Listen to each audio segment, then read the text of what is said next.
Well, today is the 28th of October 2020, and then we see a shot of the inside of the Shearer's Rest lounge car on the Spirit of the Outback train, which runs from Brisbane out to Longreach. Now, it's an outstanding success, that train. I travelled on it a couple of weeks back, actually on the 10th of October. I gave the trip 10 out of 10. It was excellent. The crew were absolutely fine, and the meals on the train was first class, first-rate meals. Sleeping berths are quite good.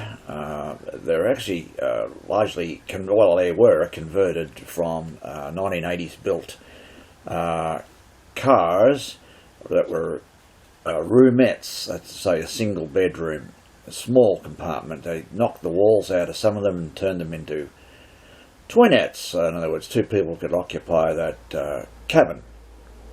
And that was just fine. And then what I wanted to really talk about here now is what Queensland Rail have done to ruin two other trains, the Brisbane to Charleville Westlander train, which had sleeping, dining, lounge cars and all the rest of it on there. All they needed to do was to use a dining car like the Spirit of the Outback one for economy class passengers, and that's a dining car with a servery cut into the kitchen, one person behind the counter, as it were, to service up food and put in, use a microwave and provide food, and people could take it back to their tables and so on and relax and have a meal.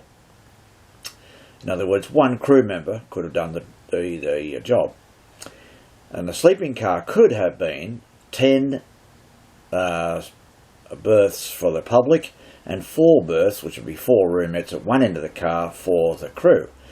Now, of course, there'd be a mixture of both roomette and twinette cabins for the public, but they didn't do that. They created a small uncomfortable lounge car with they provide free tea or coffee and throw you a sandwich or whatever, and I hope that makes up for the lack of a sleeping car. Well, I can assure you it doesn't. There will be a state election here in Queensland on Saturday. We'll see who wins that, but I think irrespective of who wins, whether it's the current Labor government or whether it's a LNP Liberal National Party government, I think both would be determined to replace the Westlander and Inlander with buses. I have a feeling, and I'm running it ahead of things, my timing, but I'd not be surprised if the government of the day decides that COVID-19 is the reason to get rid of those trains. Now, we're seeing some action in the United States where most of the long-distance trains are only running 3 days a week instead of daily. Yes, patronage is very, very low. They lost 80 to 90% of the patronage for the time being. But once there's a vaccine and once COVID settles down, and incidentally on that subject, I expect that to happen, in other words, and as to whether it's how it's caused and what the effects are long term, I don't know. This is not the purpose of the video. But the trains would recover, and they would do very, very well. And in Australia, I think they do extremely well. Flying, in my opinion, will be cut back in half, incidentally. As for the size of the airlines, the number of flights, the number of crew, and so forth. So I think the trains could be a vital thing to have, and also provides options for people to travel from one place to another. And airlines don't serve all the major cities and towns. They're more or less from one point to the other endpoint.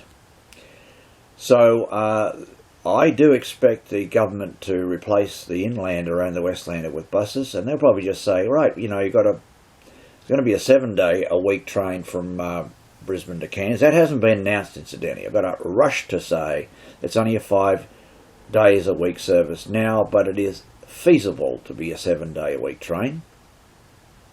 And then they could say, well, we've got a bus at Townsville, and it's a 12-hour run out to Mount Isa, and they'll say, look, that's a daily service. It's better than 2 days a week, and the train takes 21 hours, and the bus only takes 12 hours. Well, that's still a long day on a bus.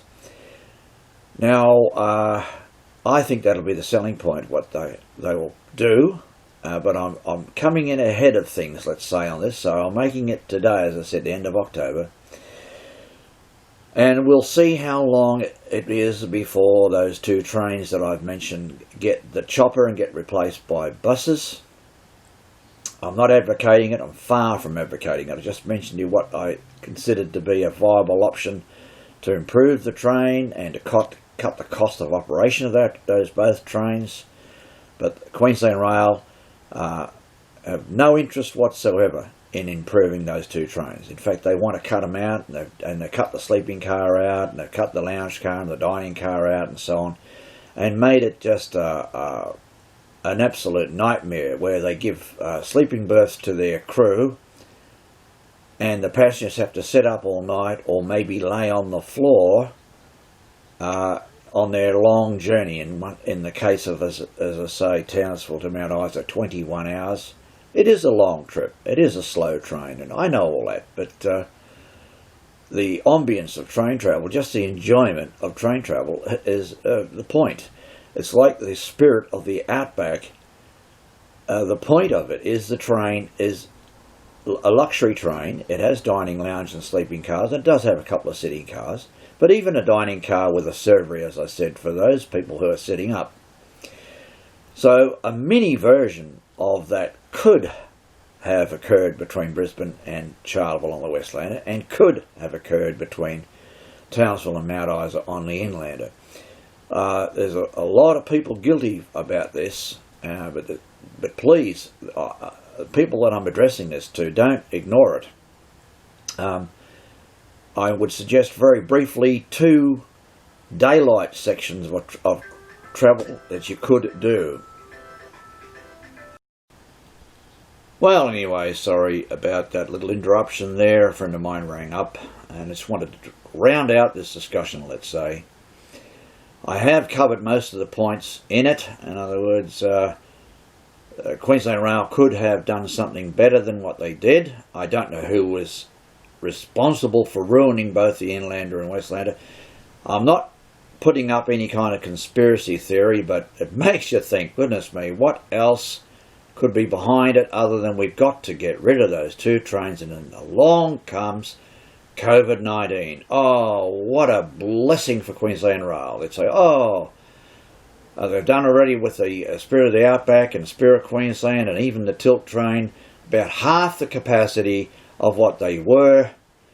And then when they do recover, and I'm sure those trains will recover, and the COVID will be eventually, I hope, vaccine will be available, and then people will travel normally and all that. We just hope. Anyway, won't go into all that right now, other than I'm venting my disappointment, let's say, at what I believe is going to happen. And I don't want anyone saying now, you're advocating this. I'm not advocating it. And I do welcome civil and polite comments, so thank you for viewing.